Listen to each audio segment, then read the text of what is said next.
Hello, my name is Monet Nichols, and today we will be talking about high nurse-patient ratios in the emergency department. So I want to start off by stating my clinical question, which is what effect do nurse-patient ratios have on nursing care outcomes in the emergency department? And it is crucial to address because it directly impacts the quality, safety, and effectiveness of patient care in a fast-paced environment like the ED. In the ED, patients often present with urgent or critical conditions that require rapid assessment, intervention, and continuous monitoring. If nurse patient ratios are too high, nurses may be overwhelmed, leading to rushed assessments, incomplete care, or missed critical signs. This can often result in negative patient outcomes such as increased morbidity, longer hospital stays, or even mortality.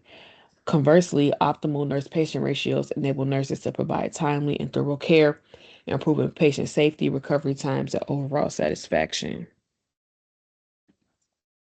Here is my initial concept map where I have in the middle the nurse patient ratios, which is the central idea, and I have four contributing factors that influences those high nurse patient ratios in the ED, which are patient acuity, staffing levels, shift length and hours, and also the work environment.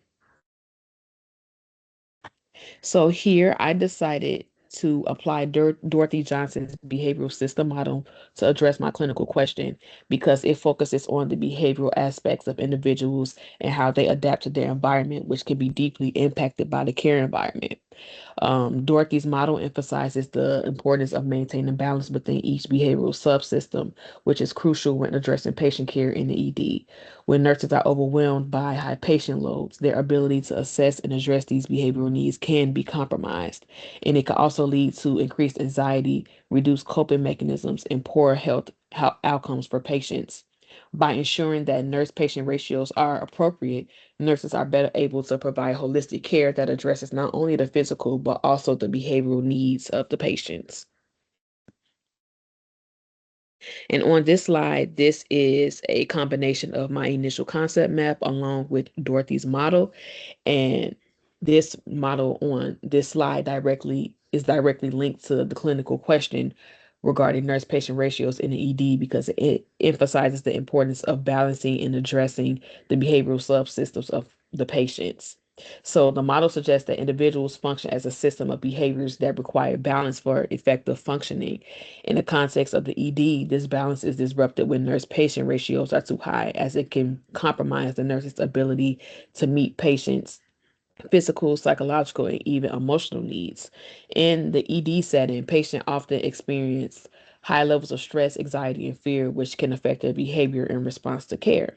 According to Johnson's model, these emotional responses are part of these behavioral subsystems that need attention and stabilization in order for the patient to cope effectively with their condition.